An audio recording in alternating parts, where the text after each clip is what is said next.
Alors, Bezrat Hashem, le Zohar de ce matin, l'Ilou Nishmat, Mesodi Badona. Rabbi Shimon Bar Yochai dit ici un verset, Vaïkachu, Vaishlichu oto abora, Ve'aborek en bomaim. Les frères de Yosef, ils ne savaient pas quoi faire avec lui. Alors, qu'est-ce qu'ils ont fait? Il y avait un puits là-bas, ils l'ont jeté dans le puits. Ils ont regardé, Ve'aborek en bomaim. Il n'y avait pas d'eau, parce qu'ils ne voulaient pas qu'il se noie. Okay? Le puits à l'époque, le puits dehors, des fois, il se remplissait avec la pluie.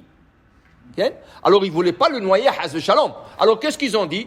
Ils ont regardé, en maïm, il n'y a pas d'eau. Et Allah, mettez-le dans le puits. Vayashlichu oto abora. Mais ils ne savaient pas qu'il n'y avait pas de la Gemara dit. Ils ne savaient pas qu'il n'y a pas d'eau.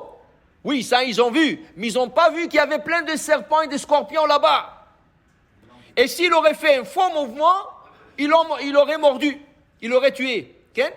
Dit Rabbi Yehuda, Patach Rabbi Yehuda, dit Rabbi Yehuda, regarde.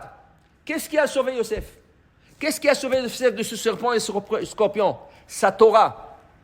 La Torah qu'il étudiait. Pourquoi les frères l'ont jeté dans le puits? À cause d'une jalousie.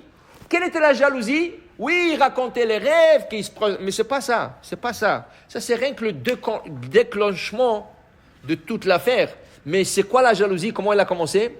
Son père, Yaakov, lui a enseigné la Torah qu'il a appris pendant 14 ans à la yeshiva de Shem Ve'ever. Qui veut dire? C'est sûr que Yaakov, il apprenait la Torah avec tous ses enfants, avec Reuven, Shimon, Lévi, tout le monde. Mais il y avait une Torah spéciale qu'il a appris pendant 14 ans dans une yeshiva spéciale de Shem Ve'ever. Shem, c'est le fils de Noah. Ever, c'est son fils. Alors, il y a une Torah spéciale que Yaakov, il a étudié 14 ans. Quand il se sauvé de son frère, il est parti là-bas se cacher 14 ans. Il a appris une Torah très spéciale. Et ça, il en prenait rien qu'avec Yosef. Le frère était jaloux. Pourquoi nous, il nous apprend pas ça? Oui, il nous apprend la Torah, mais pourquoi rien qu'avec lui? Qu'est-ce qu'il y a? Pourquoi? Parce que c'est le fils de Rachel? Parce qu'il aimait Rachel? Ça crée une jalousie. Et là, il venait avec des rêves. Et là, ils ont décidé de se débarrasser de lui. Qu'est-ce qui a protégé Yosef, dit Rabbi Yehuda, qu'est-ce qui a protégé Yosef dans le puits avec des serpents et des scorpions? Sa Torah. La Torah qu'il a appris, c'est ça qu'il a protégé. Qu'est-ce qui va le protéger en Égypte? Quand il va être le seul juif dans tout l'Égypte. Et les Égyptiens, ils l'ont maltraité au début. Qu'est-ce qui va le protéger? La Torah. On va voir, plus tard, dans la suite du Zohar, comment le patron, celui qui l'a acheté, Potiphar, il le torturait. Et Hachem était toujours avec lui. Tout ce qu'il faisait, il réussissait. C'est la Torah. Dit Rabbi Yehuda, donc, on comprend l'importance d'étudier la Torah. Pourquoi? Il dit ici que la Torah, d'abord, te sauve ba'olam hazeh, dans ce monde. D'abord. Deuxièmement, après 120 ans, tu es dans la terre. Qu'est-ce qu'il y a dans la terre? Il y a des serpents, et des scorpions et des vers. Qui c'est qui va te sauver de tout ça? C'est la Torah.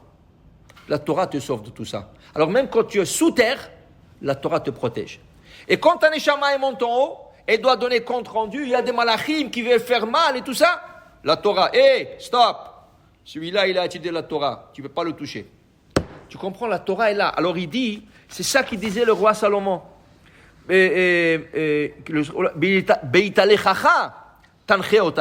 Quand tu marches dans ce monde, c'est la Torah qui te dirige. C'est la Torah qui t'accompagne. Quand tu es couché, ça veut dire sous terre. Tishmor alecha, c'est la Torah qui te protège. Et quand tu te réveilleras dans l'autre monde, c'est la Torah qui va être ta conversation, c'est la Torah qui te protège. Alors il dit ici, c'est pour ça que c'est important de dire la Torah. Une autre chose que les Chachamim ont pris de ça, qu'est-ce que c'est bor? Bor, c'est notre tête, c'est le cerveau. Des fois, il y a des gens qui apprennent pas la Torah. Alors, qu'est-ce qu'il y a dans la tête? En maïm. Maïm, c'est Torah. Ils n'ont pas de Torah. Quand il n'y a pas de Torah dans la tête, qu'est-ce qu'il y a dans la tête? Des serpents et des scorpions. Qu'est-ce que ça veut dire? Tu cherches à faire du mal toute la journée. Je vais faire ça, je vais voler ici, je vais mentir ici. Dans la tête, il n'y a que des serpents et des scorpions qui marchent.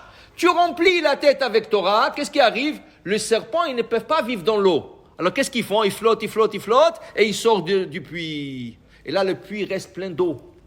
La même chose, quand tu remplis la tête avec Torah, les serpents et les scorpions s'en vont, et qu'est-ce qui reste dans la tête? La Torah Kedosha. C'est pour ça que c'est important d'étudier chaque jour un peu. Remplir, chaque jour tu remplis la tête un peu de Torah, de Torah, de Torah. Comme ça, tu fais pas de bêtises. Parce qu'une tête sans Torah, ça veut dire que si on n'apprend pas la Torah, on peut faire des bêtises. Et la Torah, en plus de ça, elle protège. Dans ce monde, sous ce monde et dans l'autre monde, c'est la Torah qui nous protège toujours. Amen, ve amen. Rabbi Hanakasha omer.